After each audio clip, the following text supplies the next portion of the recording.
Hello friends, स्वागत है आपका आधार क्लासेस के यूट्यूब चैनल पर। दोस्तों, हम राजस्थान के अपवाह तंत्र के अंतर्गत आंतरिक अपवाह तंत्र को पढ़ चुके हैं। आज की जो हमारी क्लास रहेगी वो अरब सागरीय अपवाह तंत्र रहेगा। तो अरब सागरीय अपवाह तंत्र के बारे में हमने थोड़ा सा पहले भी पढ़ा था कि अरब सागरीय अपवाह तंत्र को हम दो भागों में डिवाइड कर देते हैं। एक तो था कच्छ का रण और एक था खंबात की खाड़ी वाला। तो कच्छ का रण जो गुजरात के समय जैसे लूनी नदी के द्वारा और पश्चिमी बनास और सुकेल नदी के द्वारा जो निर्माण किया जाता है उसकी चर्चा करेंगे, और खंबात की खाड़ी में जो अपना जल उड़ेलने वाली नदियों की चर्चा करेंगे, जिसमें माही और साबरमती विशेष रहेगी। तो आज की जो हमारी क्लास जो विशेष रहेगी वो रहेगा अरब सागरीय अपवाह तंत्र। जी, अरब सागरीय अपवाह तंत्र को हम दो भागों में डिवाइड करेंगे। तो सबसे पहले देखिए अरब सागरीय अपवाह तंत्र। जी, अरब सागरीय अपवाह तंत्र को हम कितने भागों में डिवाइड करेंगे? जी, दो भागों में।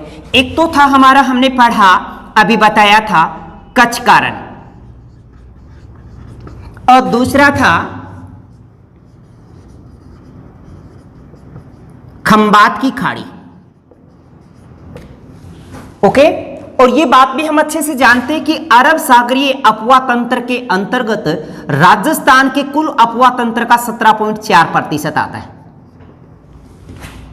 जबकि आंतरिक अपवाह का 7.2 और बंगाल की खाड़ी का 22.4% रहता है। देखेगा, हम बात कच्छ की करें तो जो कच्छ है वो राजस्थान से 225 किलोमीटर और खंबात की खाड़ी जो है वो 275 किलोमीटर दूर है। ये बात भी हमने पहले पढ़ी है। ओके, तो कच्छ के रण का निर्माण करने वाली यहां पे कौन कौन सी नदियां रहेंगी? जी, कच्छ के रण का निर्माण करने वाली एक तो रहेगी लूनी और लूनी की सहायक नदियां। ओके, दूसरी रहेगी पश्चिमी बनास, पश्चिमी बनास जो कच्छ के लिटिल रण का निर्माण करती। इसके बाद है सुकेल नदी। कौन सी? सुकेल नदी। ये तीन जो हैं वो कच्छ के रण की बात करेंगे, और इसके अंदर खंबात की खाड़ी में अपन माही नदी और सबरमती नदी की चर्चा करेंगे। सबरमती नदी यानी खंबात की खाड़ी के अंतर्गत जो नदियां हम पढ़ेंगे वो रहेगी माही नदी और सबरमती, और कच्छ के रण के अंतर्गत लूनी, पश्चिमी बनास और सुकेल नदी की चर्चा करेंगे। तो स्टार्ट करते हैं अपन किससे? लूनी से। पहले लूनी का उद्गम कहां से हुआ है, कितने जिलों में इसका विस्तार है, और इसकी कौन कौन सी सहायक हैं, यानी इसकी कौन कौन सी सहायक नदियां हैं, और इसके बाद सहायक नदियों से विशेष कोई कथन निकलते हैं, ये इनकी भी अपन चर्चा कर लेते हैं। अब देखिए लूनी नदी। जी, सबसे पहली बात अगर हम लूनी नदी की करेंगे तो उसके उद्गम की बात करेंगे। जी, लूनी नदी का जो उद्गम होगा, उद्गम वो नाग पहाड़ी अजमेर होगा। क्या होगा? नाग पहाड़ी अजमेर होगा। ये नाग पहाड़ी अजमेर से निकलती है और सरस्वती के नाम से उधर से एक नदी आती है। यानी पहले तो ये किस नाम से आती है? एक तो सरस्वती, और इधर से एक नदी साबरमती। ओके, और यहां पर ये दोनों आकर मिल जाती है, और ये दोनों आकर यहां पे मिलती है। ये स्थान है गोविंदपुरा। गोविंदपुरा, और गोविंदपुरा पड़ता है अजमेर में, और गोविंदपुरा अजमेर से ही आगे निकलकर ये लूनी कहलाती है। क्या कहलाती है? लूनी कहलाती है। अब अजमेर से ये इधर ऊपर थोड़ा नागौर की ओर यहां आ जाता है जी नागौर, नागौर में चली जाती है। ओके, और नागौर के बाद ये थोड़ा सा पाली की ओर, सीमा पाली की ओर घूम जाती है। यहां पे पाली आ जाता है, पाली, और पाली से ये जोधपुर में प्रवेश कर जाती है। किधर? जोधपुर। यहां थोड़ा जोधपुर को प्रवेश करेगी, और जोधपुर से फिर बाड़मेर, और बाड़मेर के बाद अंतिम इधर जालोर, और जालोर के बाद ये इस प्रकार से यहां कच्छ के रण में गिर जाएगी। कच्छ का रण। ओके, ये बात थी लूनी नदी का उद्गम और लूनी नदी का विस्तार। जी, हम जो चर्चा कर रहे हैं वो लूनी नदी पढ़ रहे हैं।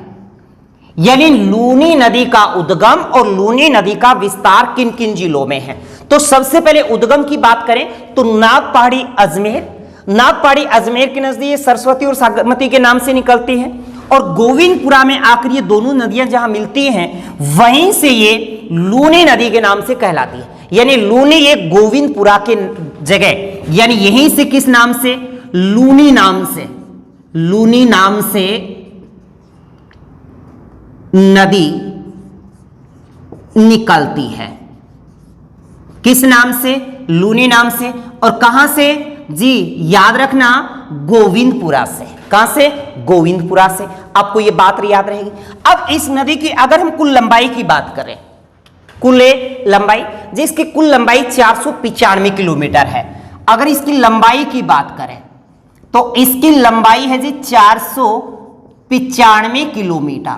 ओके, जबकि इसकी राजस्थान में जो लंबाई है जी, अपने राजस्थान में इसकी लंबाई 330 किलोमीटर है, 330 किलोमीटर है जी। जैसे ये नदियां इन 6 जिलों में बहती हैं तो कहते हैं कि यहां पे पड़ता है बालोतरा, बालोतरा बाड़मेर। यहां ये बाड़मेर है तो यहां पे बालोतरा पड़ता है, बालोतरा, और बालोतरा बाड़मेर में है। तो बालोतरा बाड़मेर तक इसका पानी यहां तक तो होता है मीठा, और इसके बालोतरा के बाद इसका पानी हो जाता है खारा। इसलिए इस नदी को मीठी खारी नदी के नाम से भी जाना जाता है। अगर मैं इनके उपनाम की बात करूं तो एक तो इसे कहा जाता है मीठी खारी नदी। कौन सी नदी, मीठी खारी नदी। और यह लगभग मरुस्थल के एरिया से बहती है, इसीलिए इसे मरुस्थल की गंगा भी कहते हैं, मरुस्थल की गंगा, या फिर इसे मारवाड़ की गंगा। और एक नाम और है जिसे कहा जाता है रेलनाड़ा, रेलनाड़ा नदी भी इसे कहा जाता है, परंतु कालिदास ने इसे अंतः सलीला नाम दिया है। कालिदास इसको क्या कहते हैं जी, कालिदास इसको अंतः, कालिदास इसको अंतः सलीला कहते हैं, अंतः सलीला। यानी कालिदास के अभिज्ञान शाकुंतलम में इसका जो वर्णन है वो अंतः सलीला के नाम से मिलता है। किसके नाम से, अंतः सलीला के नाम से। तो कालिदास ने इसको क्या कहा है, अंतः सलीला का है। तो ये तो नाम रहे इसके उपनाम। ओके, बात याद रहेगी। अब देखिए, हमें जो एग्जाम में पूछा जाता है, एक तो पूछा जाता है कि लूनी नदी कितने जिलों से प्रवाहित होती है, कितने जिलों से निकलती है जी, 6।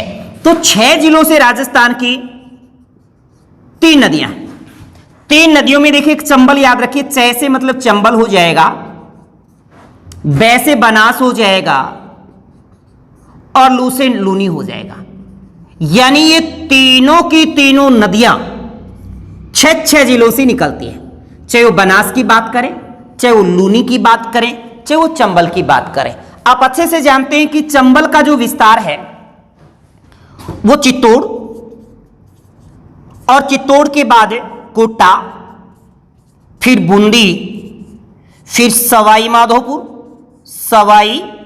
माधोपुर और क्रोली और धौलपुर है। ओके, जबकि हम बनास की बात करें कि बनास का विस्तार किन किन जिलों में है, ये पहले भी हमने जब राजस्थान के भौतिक प्रदेश की चर्चा की थी तो वहां पे बनास बेसिन पड़ा था, तब भी मैंने आपको बनास नदी के संदर्भ में सारी बातें बताई थी। फिर भी राजसमंद से निकली, राजसमंद से चित्तौड़, चित्तौड़ से भीलवाड़ा, भीलवाड़ा से अजमेर, अजमेर से टोंक, और टोंक से सवाई माधोपुर। ये बात किसकी, बनास की। अगर हम लूनी की बात करें तो लूनी की अभी पढ़ ही रहे हैं कि लूनी 6 जिलों से निकलती है जी। चंबल याद रख लेना, चंबल नाम पे 3 नदियां आ जाती हैं, यानी राजस्थान की ऐसी 3 नदियां हैं जो 6 जिलों से प्रवाहित होती हैं। जैसे लूनी है, बनास है, चंबल है, 6 जिलों से निकलती हैं। ओके, अब बात करते हैं लूनी नदी की सहायक नदियां कौन कौन सी हैं जी, लूनी नदी की सहायक नदियों को आप एक ही पंक्ति में याद रख सकते हो कि जग्गू जो बालिसा मीठा सूखा सरकाता है, बस इतना काफी है। क्या बताया? जग्गू जो बालिसा मीठा सूखा सरकाता है, यानी इतनी लाइन याद रखते ही आपको लूनी की सभी सहायक नदियां याद हो चुकी हैं। सहायक नदियां सभी की सभी याद हैं। कौन कौन? क्या बोला गया? जग्गू जो बालिसा मीठा सूखा सरकाता है। जग्गू जो बालिसा मीठा सूखा सरकाता है। जय का मतलब जवाई से हो जाएगा, गु से गुइया हो जाएगा, जो से जोजड़ी हो जाएगा, बा से बांडी हो जाएगा, ली से लीलड़ी हो जाएगा, जग्गू जो बालिसा, सा से सागी हो जाएगा। ठीक है ना? फिर सुकड़ी, श्री सागरमती, ऐसे सभी के सभी उसके उपनाम याद इस सहायक नदियां आ जाएंगी। तो हमें लूनी की सहायक नदियां पेपर में पूछ सकता है कि निम्न में से कौन सी लूनी की सहायक नदी नहीं है, तो बस आप एक पंक्ति याद रखिए कि जग्गू जो बालिसा मीठा सूखा सरकाता है, बस इतना बात याद रखें। ओके, तो अब पढ़ते हैं लूनी की सहायक नदियां। कौन कौन सी सहायक नदियां हैं, उन सहायक नदियों को सविस्तार पढ़ेंगे। अब देखिए लूनी नदी की सहायक नदियां। जी, लूनी नदी की सहायक नदियां कौन कौन सी है? एक पंक्ति याद रखिएगा कि जग्गू जो बालिसा मीठा सूखा सरकाता है। ओके, इससे सभी नदियां आ जाते हैं। देखो, जय का मतलब यहां पे जवाई से होता है। क्या रहेगा? जय का जवाई नदी, फिर गुहिया, फिर जोजड़ी, फिर बांडी, और ये लीलड़ी, फिर सागी, मीठा से मीठड़ी, सूखा से सूकड़ी, और सर से हो जाएगा सरस्वती व सागरमती जो अजमेर से निकलती है। बस इसमें इतना ही पढ़ना है। ओके, अब देखिए हम चर्चा करते हैं सभी नदियों को बारी बारी वन बाई वन करके। तो सबसे पहले जवाई लिखा, तो देखिए जवाई नदी सबसे पहले जो हम चर्चा करें वो है हमारी जवाई नदी। जी, सबसे पहले जवाई नदी का उद्गम कहां से होता है? जी, जवाई नदी के उद्गम की बात करें तो याद रखिएगा जवाई नदी का उद्गम उदयपुर और पाली की सीमा पर एक गांव है जिसका नाम गोरिया गांव है। क्या है? गोरिया गांव। तो इसका उद्गम होता है गोरिया गांव से, गोरिया गांव। और गोरिया गांव कहां पड़ता है? पाली। यानी जवाई राजा किसके लिए आया है? गोरी के लिए आया है, और गोरी को पाने के लिए आया है। ओके, ठीक है। और जुआई का नाम है सुमेरपुर। क्या नाम है? सुमेर है। इसी के ऊपर एक बांध है जिसका नाम है जवाई बांध। जवाई बांध। अब ये जवाई बांध का नाम बताया था ना सुमेर। जी, जवाई का नाम क्या है? सुमेर है। तो सुमेरपुरे पाली, सुमेरपुरे पाली। अब देखो ए जुआई को व्याकरण करवायो तो 1946 में इनको ब्यायो, यानी कहने को मतलब जुआई बांध 1946 में बनवाए गए। तो 1946 में कणे भाई जुआई को जो सुमेरो थो इनको गोरिया सा ब्याह करवायो पाली में। ठीक है, तो कद करवाए 1946 में, कण करवाए तो उमेद सिंह। तो 1946 उमेद सिंह, यह बात भी याद है जाए। ये जवाई बांध का निर्माण हो गया। ठीक है, और देखो जवाई ने देश में के दियो, एक तो ग्रेनाइट दियो, तो ये हो गया ग्रेनाइट से बना बांध, ग्रेनाइट से बना बांध। ओके, और फिर मारवाड़ में ही है पाली, तो फिर मारवाड़ के लिए क्या विशेष ही है, तो इसीलिए कहेंगे इसे मारवाड़ का अमृत सरोवर, क्या कहेंगे, मारवाड़ का अमृत सरोवर। और पश्चिमी राजस्थान का यह सबसे बड़ा बांध है, पश्चिमी राजस्थान का सबसे बड़ा बांध। काफी बार पेपर में पूछा गया है कि जुवाई बांध कहां है, तो सुमेरपुर पाली, सुमेरपुर पाली यानी जुवाई को नाम के है सुमेर। कण करवाए रिश्तो उम्मीद, कद करवाए 1946, के दियो ग्रेनाइट दियो, याद रहे। अब देखो ए जुवाई बांध की जो जलापूर्ति हुए, बस जलापूर्ति कौन करे, यानी जो वर्षा ने हुए, जो हम पानी भी कौन हुए, तो जलापूर्ति कौन करे। तो याद रखिए इस जवाई बांध की जो जलापूर्ति उससे जल सुरंग से होती है। किससे होती है, सेई जल सुरंग। और सेई जल सुरंग पड़ती उदयपुर में, ये सेई नदी पर बना है, सेई नदी। और सेई नदी है उदयपुर में, कहां है, उदयपुर में। और सेई जल सुरंग राजस्थान की प्रथम जल सुरंग है। ये राजस्थान की प्रथम जल सुरंग है, याद रहेगा। ये तो थी जवाई बांध को जलापूर्ति किससे होती है, सेई जल सुरंग से। सेई नदी कहां पड़ती है, उदयपुर में। ये बातें हमें ध्यान रहेगी। अब बात और भी आती है, देखिएगा। अब इस जवाई बांध से किन किन जिलों को जलापूर्ति होती है।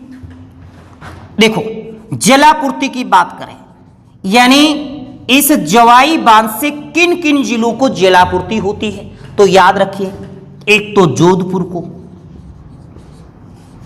एक जालोर को, और एक पाली को। अब जल यानी जल किन किन को पहुंचाया जाता है, जोधपुर, जालोर और पाली को। अब जलापूर्ति को दो काम में लाया जा सकता है, एक तो पीने के लिए पेयजल में, यानी पीने के लिए काम में लाया जाए, और एक इसको सिंचाई के लिए काम में लाया जाए। ठीक है, तो देखिए इसको समझने का, यानी पेयजल और सिंचाई किन किन जिलों को होती है। तो देखिए यहां पे क्या लिख दिया, जोधपुर, तो यहां पे क्या लिख दिया, जालोर। जोधपुर है जालोर, ओके, जोधपुर और जालोर लिख दिया। अब क्या बच गया, पाली। अब पाली में तो है ही ये, तो पाली को तो दोनों मिलेगी कि नहीं, तो यहां पे पाली और यहां पे भी पाली। याद हो गया साहब। जलापूर्ति की बात आए तो हम जोधपुर, जालोर, पाली कर देंगे, या फिर जालोर, जोधपुर, पाली कर देना। पाली को लास्ट में लेना है, फिर इनको 1 बाय 1 रख देना, यानी जोधपुर को पेयजल पाली, और पेयजल मिलेगा जोधपुर को और पाली को, और सिंचाई जालोर और पाली को। यह बात थी किससे, जवाई नदी से और जवाई बांध से। अब बात करते हैं गुहिया, किसके बारे में, गुहिया। तो दोस्तों गुहिया की बस इतनी बात याद रखो कि पाली से निकलती है। कहां से निकलती है, पाली से। तो अब देखिए, अब इन पे हम चर्चा करें कि अन्य नदी पे गुहिया से, कि गुहिया कहां से निकलती है, तो गुहिया कहां से निकलती है जी, पाली से। अब गुहिया के लिए इतना ही काफी है कि कहां से निकलती है, पाली से निकलती है जी, ये निकलती है पाली से, बस इतना ही। और यहां पर इंपोर्टेंट जो है वो है जोजड़ी। जोजड़ी निकलती जी, याद रखिएगा, इंपोर्टेंट है, उद्गम, जोजड़ी का उद्गम, जोजड़ी का उद्गम है पांडलू गांव, और पांडलू गांव पड़ता है जी नागौर। किसकी बात कर रहे हैं हम बात कर रहे हैं जोजड़ी की। ठीक है, देखिए जैसे आपने पढ़ा कि लूनी नदी इस प्रकार से निकलती, जैसे अजमेर, नागौर, पाली, जोधपुर, बाड़मेर, जालोर, ये हमने पढ़ा। ओके, तो देखिएगा ये जो पांडलू नदी है यहां से नागौर से निकलती है, नागौर से, और वो भी पांडलू गांव से, इस प्रकार से आती है। और जोधपुर के समीप, किसके समीप है, जोधपुर के समीप ये लूनी में मिल जाती है। तो ध्यान से ये देखने वाली बात है कि एक तो ये नदी अरावली से नहीं निकलती, किससे? अरावली से नहीं निकलती, यानी अरावली से उद्गम नहीं। किसका? जोजड़ी का। यानी लूनी की एकमात्र सहायक नदी जिसका उद्गम अरावली से नहीं होता वो है जोजड़ी। दूसरी बात देखें, ये इसका उत्तर है और ये इसका सिरा दक्षिण है। ये लूनी में दक्षिण की ओर से मिलती है। किससे? दक्षिण की ओर से। तो एक तो ये लूनी में दक्षिण की ओर से लूनी में मिलती है। एक तो ये विशेष बात हो गई। अगर दक्षिण की ओर मिलती है तो देखिए, जैसे मैं खड़ा हूं तो ये मेरा दायां हाथ है, तो दाईं ओर से बाकी जितनी भी सहायक नदियां हैं वो इधर से मिलेंगे, ऐसे इधर से यू, बाकी सारी की सारी किधर से? बाईं ओर से, और ये एकमात्र है दाईं ओर से। यानी लूनी में दाईं ओर से मिलने वाली एकमात्र सहायक नदी कौन सी है जी? जोजड़ी। तो क्या बताया? दाईं ओर से लूनी में मिलने वाली एकमात्र सहायक नदी तो वो है जोजड़ी। याद रहेगा? ओके। इस जोजड़ी के ऊपर यहां पर एक पर्यटन विकसित किया जा रहा है, और वो बात हमने पहले भी पढ़ी है कि पेरिस की तर्ज पे यहां पे वाटर फ्रंट पर्यटन विकसित किया जा रहा है। क्या बताया? वाटर फ्रंट पर्यटन। यहां पर वाटर फ्रंट पर्यटन, यानी इस जोजड़ी नदी पर पेरिस की तर्ज पर वाटर फ्रंट पर्यटन विकसित किया जा रहा है। ओके, ये बात थी किससे? जोजड़ी से। अब बात करते हैं बांडी से। बांडी के उद्गम की बात करें, देखो नाम ही बांडी है, तो उद्गम की बात करा तो जुआई कड़ाणो हो, पाली आड़ो हो, सुमेरो नाम हो, तो बांडी भी, बांडी कितने कुण चलेगी? फिर लीलड़ी, यानी फिर आ पाली होगी, और बी को नाम है स्थान को एम्मावास, या यूं कह दे का बांडी कितनी कुण चल रही? एम्मा चल रही। एम्मा मालनी ना कर दियो बस, ठीक है। तो उद्गम के एम्मावास गांव पाली, कह को? बांडी को। ओके, याद रहे जी। अब देखो एम्मावास पाली में ही बांडी का क्या होता है? उद्गम होता है। ये बात हमें याद रहेगी। पर इसी बांडी के ऊपर एक बांध है, हेमावास बांध, और हेमावास बांध हेमावास गांव पाली में ही है। और किस नदी पर है? बांडी नदी पर है। किस पर है? बांडी पर। देखो बांडी होगी बस सर्वाधिक टेढ़ी मेढ़ी होगी, क्योंकि बांडी चल भी की है, टेढ़ी मेढ़ी चल रहे, तो आज सर्वाधिक टेढ़ी मेढ़ी नदी है, सर्वाधिक टेढ़ी मेढ़ी नदी। यानी जब चाहे आके कर ले, आपको रास्तों बदल ले। एक कारण बांडी का कारण है पाली में बाढ़ आ जावे, पाली में बाढ़, यानी बाढ़ पाली में बाढ़ कहीं का कारण आवा? बांडी का कारण आवे। तो यह बाढ़ का कारण भी क्या है? पाली में प्रसिद्ध है। और वर्तमान में बांडी को जो पानी है यानी जल है वो अन्ना सागर झील में पड़ा है। अन्ना सागर झील, वर्तमान में इसका जल किस में गिरता है? अन्ना सागर झील में गिरता है। अब के बच गई? लीलड़ी के लीलड़ी। अब लीलड़ी देखो, लीलड़ी की सगाई हुई तो लीलड़ी का आगे के सागी है, तो लीलड़ी की सगाई हो तो लीलड़ी के लगाओ, सगाई में मेहंदी लगाओगी, और मेहंदी खड़ेगी प्रसिद्ध है सोजत की, तो सोजत पाली से निकला। बस इतनी बात याद रखने कि लीलड़ी कड़े से निकले है। देखो जग्गू जो बाली सा, लील सा के बाद में सगाई जगो और फिर लीलड़ी जग, तो लीलड़ी की सगाई की बात हो तो सोजत पाली में, क्योंकि सगाई उड़ के लगाओगी, सोजत पाली की मेहंदी लगाओगी, और सोजत पाली की मेहंदी प्रसिद्ध है। ओके, एक बात देखो नेक्स्ट अगली कौन सी? सागी नदी। अब देखो सागी नदी किसकी? सागी नदी की बात करें। अब सागी जालोर से निकलती है, सागी नदी का जो उद्गम है वो कहां है? जालोर है। बस उद्गम याद रखिए। और इसी सागी नदी पर एक बांध है जिसका नाम है बीठन बांध।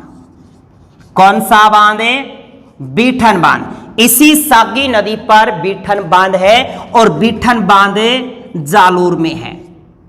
कहां पे है जी? जालोर। बीठन बांध जालोर में है। इसके बाद क्या बच गई? मीठड़ी। अब मीठड़ी भी खड़े से निकले हैं पल्ली से, क्योंकि मिठाई खड़े बटेगी पल्ली में। और सुकड़ी, अब देखो सुक्का पक्का भी कर रहे जाएगा पल्ली में, क्योंकि पल्ली में ही जुआई है तो आधा मिठाई मिल जाएगी, आधा सुक्का रह जाएगा। तो पल्ली बस तो याद रखो। पर एक बात ध्यान रखियो, आ सुकड़ी नदी है ना, सुकड़ी सुक्का रह जाएगा, उन्हें क्या मिलेगी? बाकड़ी मिलेगी। क्या मिलेगी? बाकड़ी। अब बाकड़ी मिलेगी तो बाकड़ी की होगी? बांध होगी। अब बाकड़ी बांध होगी हो तो वह लोग जांदा जांदा क्या करता जाएगा? गांवता जाएगा तो जालोर हो जाएगा। तो सुकड़ी नदी कड़े पाली में, सुक्का कड़े जगह पाली और बया बांध सुक्का आदमी की मिलेगी, बाकड़ी मिलेगी।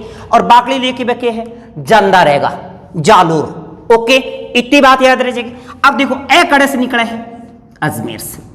ए थी अपनी लूणी और लूणी की सहायक नदियां। ठीक है, लूणी और लूणी की सहायक नदियां। अब देखो एक लूणी के बाद में एक सुकेल नदी आती है। 2 नंबर पे अगर हम बात करें तो वो है सुकेल नदी, यानी कच्छ के रण के निर्माण का करने वाली नदी कौन सी? सुकेल नदी है। अब सुकेल देखो, सुकेल नदी सिरोही से निकला है। उद्गम कहां से होता है? सिरोही से, और कच्छ के रण में गिरती है। इसके बाद अगर हम बात करें कच्छ के रण की तीसरी नदी तो वह पश्चिमी बनास। पश्चिमी बनास। अब बनास नदी नहीं, पश्चिमी बनास है। और पश्चिमी बनास निकलती है नया सनवाड़ा की पहाड़ी सिरोही से। नया सनवाड़ा की पहाड़ी, नया सनवाड़ा की पहाड़ी जी, कहां? सिरोही। नया सनवाड़ा की पहाड़ी सिरोही। अब देखो पश्चिमी बनास नदी पर एक बांध है, उस बांध का नाम है बनास बांध। याद रखिए कि बनास बांध बनास नदी पर नहीं है, जबकि पश्चिमी बनास पर है और वो सिरोही में ही है। कहां पे है? सिरोही में। नेक्स्ट विशेष बात, पश्चिमी बनास नदी के द्वारा कच्छ के लिटिल रन का निर्माण किया जाता है। कच्छ का लिटिल रन का निर्माण किसके द्वारा? पश्चिमी बनास के द्वारा। ये जो हमने नदियां पढ़ी हैं, लूनी लूनी की सहायक, सुकेल नदी और पश्चिमी बनास, ये सारी की सारी कच्छ के रन का निर्माण करने वाली नदियां हैं। इसके बाद जो हम चर्चा करें वो है खंबात की खाड़ी। और खंबात की खाड़ी में जो जल ले जाने वाली हैं उनमें मुख्य तो 2 नदियां हैं, एक तो माही है और एक साबरमती है। तो हम यहां पे माही और माही की सहायक नदियां, साबरमती और साबरमती की सहायक नदियों की चर्चा करेंगे। अब पढ़ते हैं खंबात की खाड़ी की ओर जल ले जाने वाली नदियों में विशेष सबसे पहले माही नदी जी। माही नदी देखिए, सबसे पहले बात करें तो माही नदी के उद्गम की बात करते हैं। तो माही नदी का जो उद्गम होता है वो अमरोरू पर्वत, धार जिला, और यहीं से पानी निकलकर एक झील में गिरता है और उस झील का नाम है मेहंद झील। मेहंद झील कहने का मतलब माही नदी का जो उद्गम है, उद्गम वो होता है अमरेरू पर्वत, धार जिला, मेहंद झील। ये मेहंद झील से ऐसे निकल करके राजस्थान के बांसवाड़ा में पहुंच जाते हैं। जब थोड़ा सा नक्शा बना देते हैं ऐसे, ये अपना पश्चिमी राजस्थान पीछे नीचे वाला है, जिसमें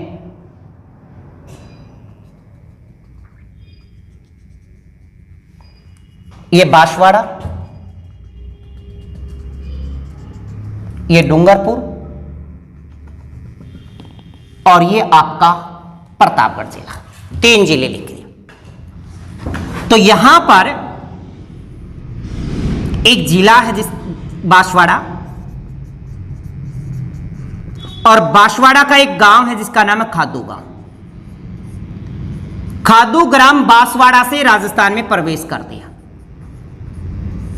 ओके, और इसके बाद ऐसे यू घूमती है, यानी ये प्रतापगढ़ आ गया और ये बांसवाड़ा आ गया। तो प्रतापगढ़ और बांसवाड़ा के बीच क्या बना रही है? सीमा बना रही है। इसके बाद कभी इधर होती हुई फिर इस प्रकार से, यानी बांसवाड़ा और डूंगरपुर, ये डूंगरपुर है।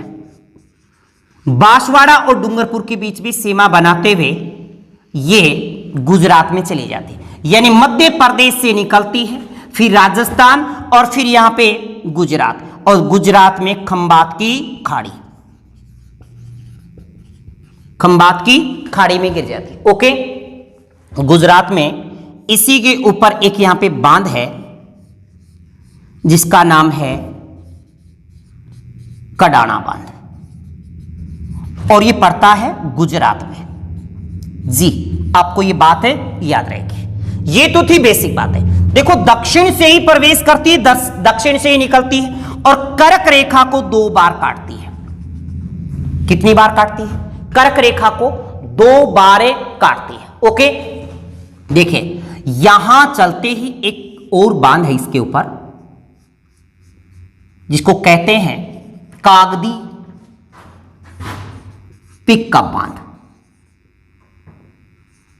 कागदी पिकअप पे बांध, ये बांसवाड़ा में है। और इसके बाद एक यहां पे बड़ा लंबा बांध है इस प्रकार से। ये राजस्थान का सबसे लंबा बांध है जिसको नाम है माही बजाज सागर बांध। ये है माही बजाज सागर बांध। और ये माही बजाज सागर बांध कहां पे है? तो याद रखिए, बोरखेड़ा बांसवाड़ा में है। कहां पे है? बोरखेड़ा बांसवाड़ा। ओके, और इस बांध की अगर हम लंबाई की बात करें तो 3109 मीटर या फिर 3.109 किलोमीटर लंबा है। यह राजस्थान का सबसे लंबा बांध है, राजस्थान का सबसे लंबा बांध। ओके, राजस्थान का सबसे लंबा बांध है। हम बात करें माही नदी की। अब देखें, यहीं पर माही नदी के किनारे बांसवाड़ा में ही बात करें अपन, ये बांसवाड़ा जैसे यहां पे पड़ता है इस जगह मानगढ़ धाम, मानगढ़ धाम, और मानगढ़ धाम बांसवाड़ा में। ओके, क्या पड़ता है? मानगढ़ धाम पड़ता है। ओके, याद रहेगा।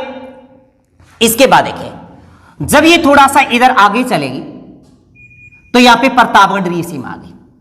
तो यहां पर है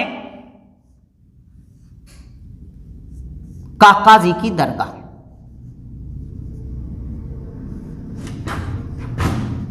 काका जी की दरगाह, और ये प्रतापगढ़ में है। और इसे कहा जाता है काठल का ताजमहल। क्या कहा जाता है? काठल का ताजमहल। ओके, क्या कहेंगे इसे? काठल का ताजमहल कहेंगे। ओके, इधर से घूमते घूमते यहां आ जाते हैं तो इसी नदी के किनारे यहां पर एक है बणेश्वर धाम। बणेश्वर धाम, नया टापरा या नवाटापुरा, डूंगरपुर, त्रिवेणी संगम बनेगा, चर्चा करेंगे। इसके बाद थोड़ा इधर आगे चलते ही गलियाकोट डूंगरपुर है। गलियाकोट है डूंगरपुर, और गलियाकोट डूंगरपुर में बोहरा संप्रदाय की प्रधान पीठ है। इसके बाद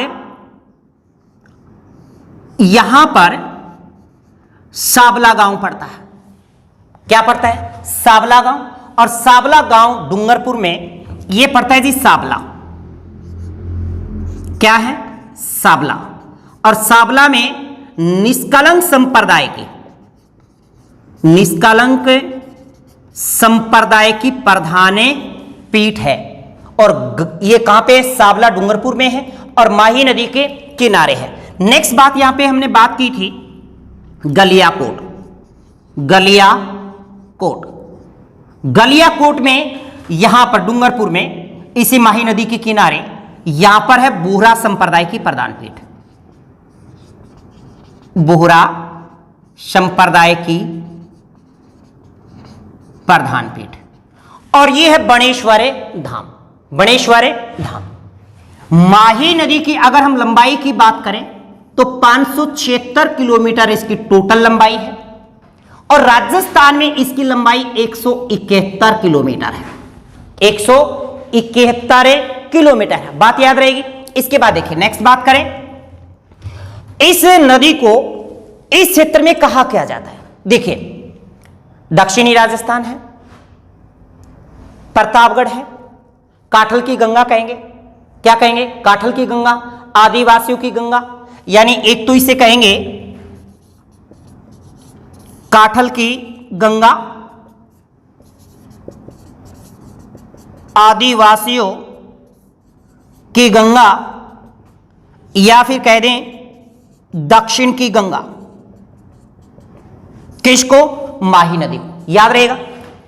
देखिए अब बात करते हैं इनकी कुछ सहायक नदियों से, सहायक नदियां विशेष जी।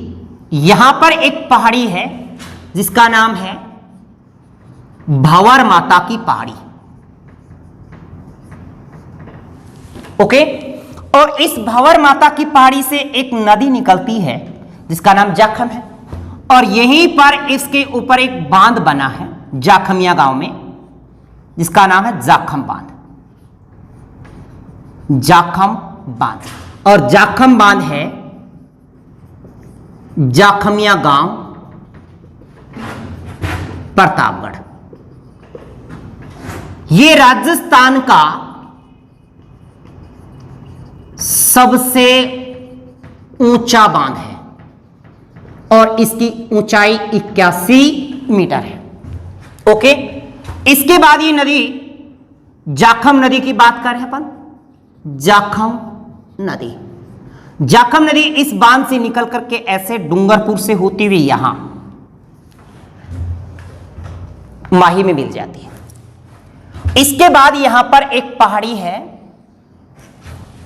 जिसका नाम है बिछामेड़ा की पहाड़ी। बिछामेड़ा की पहाड़ी, या फिर नाम आएगा ऋषभदेव के बाबलवाड़ा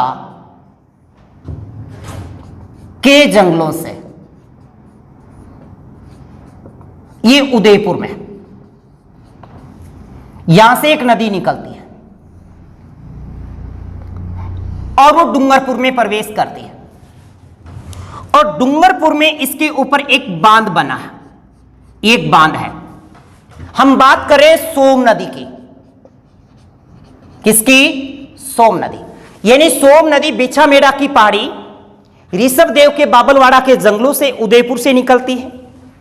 जैसे ही उदयपुर डूंगरपुर में पहुंचते तो डूंगरपुर में इसके ऊपर एक बांध है जिसका नाम है सोम कमला अंबा बांध। और सोम अमला कमला बांध की एक परियोजना है जिसका फायदा भी डूंगरपुर जिले को ही मिलता है। ओके। और सर्वाधिक इस नदी का जो फायदा मिलता है वो है खास करके छप्पन का मैदान, यानी इस बांसवाड़ा और प्रतापगढ़ को। इसका जो अपवाह क्षेत्र है वो मेवल का मैदान कहलाता है। मेवल क्षेत्र या फिर छप्पन का मैदान। याद रखिए छप्पन के मैदान का विस्तार इधर है, यानी बांसवाड़ा और प्रतापगढ़। याद रहेगा। इसके बाद देखिए हम बात इसी सोम नदी की कर रहे थे। सोम यहां से निकल के फिर यहां यहां मिल जाती है और यह स्थान त्रिवेणी संगम बनाता है और इस स्थान का नाम है नवाटापुरा या नया टापरा और यह पड़ता है डूंगरपुर में, डूंगरपुर। और यही कहलाता है बणेश्वर धाम, बणेश्वर धाम, जिसे आदिवासियों का कुंभ कहा जाता है। माघ पूर्णिमा को यहां पे मेला भरता है। कब? माघ पूर्णिमा को। ओके, एक तो ये त्रिवेणी संगम की बात आपको समझ में आई। इसके बाद देखिए, इसके बाद अन्य सहायक नदियों में अगर बात करें, जैसे एक तो हमने सोम की बात की, जाखम की बात की, माही की बात की, यहां पे एक त्रिवेणी संगम बनता है, नवाटापुरा, नया टापरा, डूंगरपुर। एक नदी है एराव, एराव नदी। एराव नदी प्रतापगढ़ से निकलती है। कहां से? प्रतापगढ़ से। और प्रतापगढ़ से मिलकर के इसी जगह आकर के यहां पर प्रतापगढ़ में इस माही से मिल जाती है। ओके, याद रहेगी। इसके बाद एक आती है अनास नदी। कौन सी? अनास, अनास नदी। ये मध्य प्रदेश से निकलती है और मध्य प्रदेश से निकल करके ये ऐसे, यानी अनास नदी मध्य प्रदेश से निकलती है और यहां पे बांसवाड़ा के समीप आकर के माही में मिल जाती है। ओके, अब देखिए नेक्स्ट है, इसके बाद एक नदी निकलती है काली जरा की पहाड़ी। ये जो पड़ती है वो है काली जरा की पहाड़ी, पेपर में आया हुआ है काली जरा की पहाड़ी। और काली जरा की पहाड़ी पड़ती है जी बांसवाड़ा। और इसी काली जरा की पहाड़ी से एक नदी निकलती है जिसका नाम है चा, और वो डूंगरपुर के नजदीक आकर के इस माही में मिलती है। इस नदी का नाम क्या है जी? चाप नदी है। यानी चाप नदी कहां से निकलती? कालीजरा की पहाड़ी से निकलती है, बांसवाड़ा से, और ये फिर इस माही में डूंगरपुर के समीप आकर के मिल जाती है। इसी डूंगरपुर में अगर हम बात करें तो डूंगरपुर में एक नदी निकलती है मोरेन, मोरेन नदी। और मोरेन नदी डूंगरपुर से ही निकलती है और डूंगरपुर से निकल करके डूंगरपुर में ही इस माही से मिल जाती है। तो मोरेन नदी कहां से निकलती है? डूंगरपुर से। और वो किस में मिल जाती है? माही में। कहां मिलती है? डूंगरपुर में। ये थी इसकी सहायक नदियां, यानी एक तो जाखम नदी जो बाबर माता की पहाड़ी से निकलती है और नवाटापुरा, नया टापरा, डूंगरपुर में आकर के माही में मिल जाती है। सोम नदी की बात करें तो बिछामेड़ा की पहाड़ी ऋषभदेव के बाबलवाड़ा के जंगलों से निकलती है और डूंगरपुर में इसके ऊपर सोम कमला अमला बांध है, जिससे एक परियोजना भी चलती है, सोम कमला अंबा परियोजना, जिसमें डूंगरपुर को ही फायदा मिलता है। और ये आकर के माही और जाखम के साथ त्रिवेणी संगम बनाती है। और इसी त्रिवेणी संगम पर बणेश्वर धाम है, जहां पे माघ पूर्णिमा को मेला भरता है। और इसी बणेश्वर धाम में शिव की खंडित मूर्ति की पूजा होती है। किसकी? शिव की खंडित मूर्ति की पूजा होती है। इसके बाद हमने जो नेक्स्ट बात पढ़ी वो थी एराव नदी जो प्रतापगढ़ से निकलती है, प्रतापगढ़ से, वो इसकी सहायक नदी है। इसके बाद अनास नदी जो मध्य प्रदेश से निकलती है और बांसवाड़ा में आकर के इस माही से मिल जाती है। इसके बाद हमने पढ़ा कालीजरा की पहाड़ी से जो चाप नदी निकलती है वो डूंगरपुर में आकर मिल जाती है, और एक मोरेन नदी जो डूंगरपुर से ही निकलती है और डूंगरपुर में इसमें मिल जाती है। ये थी इसकी सहायक नदियां। ओके, अब एक बात देखो, यहां पे है मोरेन नदी। क्या है? मोरेन। और एक है मोरेल नदी। देखो याद रखना, ये थोड़ा सा डाउट ना हो, एक तो है मोरेल और एक है मोरेन। ओके, तो मोरेल नदी जो है वो तो जयपुर से निकलती है। कहां से? जयपुर से। और मोरेन नदी निकलती है डूंगरपुर से। और मोरेन जो सहायक है वो माही की है और मोरेल है वो बनास नदी की है। किसकी? बनास नदी की। याद रहेगी। अब बात करेंगे नेक्स्ट माही नदी के बाद हमें साबरमती से। अब देखिए नेक्स्ट साबरमती। साबरमती नदी पे देखते हैं। सबसे पहले साबरमती का उद्गम कहां से होता है जी? गोगुंदा की पहाड़ी। और गोगुंदा की पहाड़ी नाम आते ही आपके दिमाग में उदयपुर आ जाता है जी। उदयपुर, उदयपुर के गोगुंदा से साबरमती निकलती है। ओके, और यहां से थोड़ी दूर चलते ही इसके ऊपर देवास जल सुरंग, और ये उदयपुर में ही है। इसके ऊपर एक जल सुरंग बनाई जाती है जिसका नाम है देवास जल सुरंग। और इस देवास जल सुरंग की जो लंबाई है वो 11.5 किलोमीटर है। ये राजस्थान की सबसे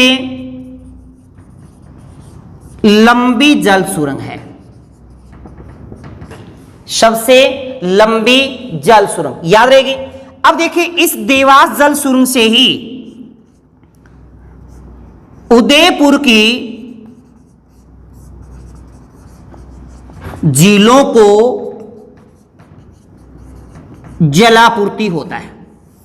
किससे? देवास जल सुरंग से। अब यहां से देवास जल सुरंग के बाद यह आगे बढ़ती है ऐसे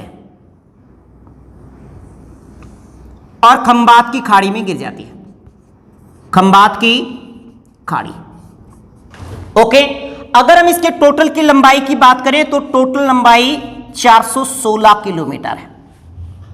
यानी इसकी टोटल अगर लेंथ देखें तो कितनी है? टोटल लंबाई 416 है।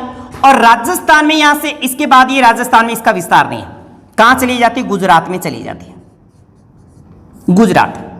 यानी ये साबरमती नदी आगे किस में चली जाती है? गुजरात। यानी राजस्थान से निकलती है और गुजरात में चली जाती है।